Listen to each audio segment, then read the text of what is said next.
বন্ধু চা বল। আজ ইচ্ছা করছে না, তোরা খা। কেন? কি হয়েছে? বেশ কিছুদিন ধরে মেয়েটার শরীরটা খারাপ। ডক্টর দেখিয়েছি কিন্তু কোনো সুরাহা হচ্ছে না। ডক্টর কি বলছে? সমস্যা কি? Food habit. আসলে সকালে স্কুলে যাই, কিছু খেয়ে যায় না। টিফিন দিই, সেটাও বাড়ি নিয়ে চলে আসে।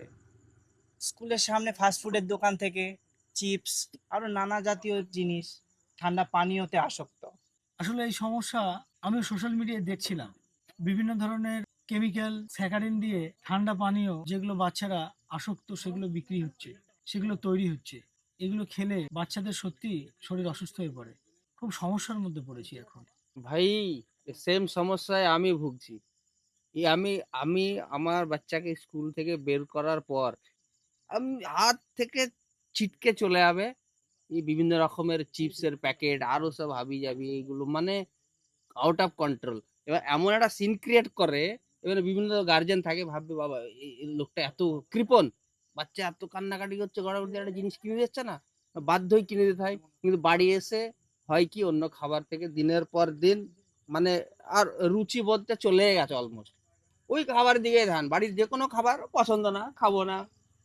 দেখ, এই সমস্যা শুধুমাত্র বাচ্চাদের মধ্যে সীমাবদ্ধ নেই। আজকাল তাদের থেকে একটু বড় ছাত্রছাত্রীরা স্কুলে যায়, কিছু খেয়ে যায় না।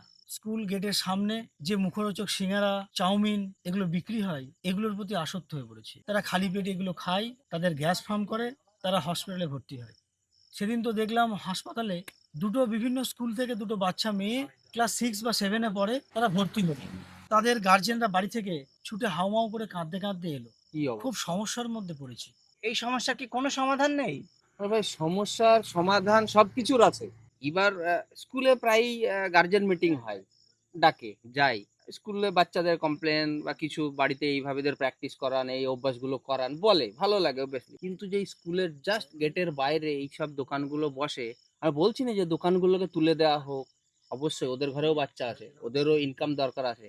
কিন্তু এর মানে এই নয় যে আমাদের বাচ্চাগুলো দিনের পর দিন ওই খাবারের উপর এমন ভাবে আসক্ত হয়ে পড়ছে, আমরা সমস্যায় পড়ে যাচ্ছি। তো এই যে যেমন মাস্টার বলছে যে স্কুলের সেদিন দুটো ছাত্রী হসপিটালে অ্যাডমিট হয়েছে, কেমন একটা বাজে অবস্থা। তো সেই জন্য আমার তরফ থেকে এইটুকু আমি বলতে চাই যে স্কুল থেকে গেট থেকে অন্তত 5 মিটার কি 10 মিটার দূরে যদি স্কুল কর্তৃপক্ষ অ্যাটলিস্ট বলে, হয়তো তারা না করতে পারবে না, কিন্তু আমরা বাইরের পাবলিক গিয়ে যদি দোকানদার গুলোতে বলি, ছোট ছোট যেসব দোকানগুলো বসে, এবার আপনারা এখানে বসবেন না, আমার বাচ্চাদের কন্ট্রোল করতে পারছি না, তারা হয়তো আমাদের সঙ্গে একটা গন্ডগোল সৃষ্টি হতে পারে। তাই নাকি? আমরা অবশ্যই চাই তারাও বিজনেস করুক।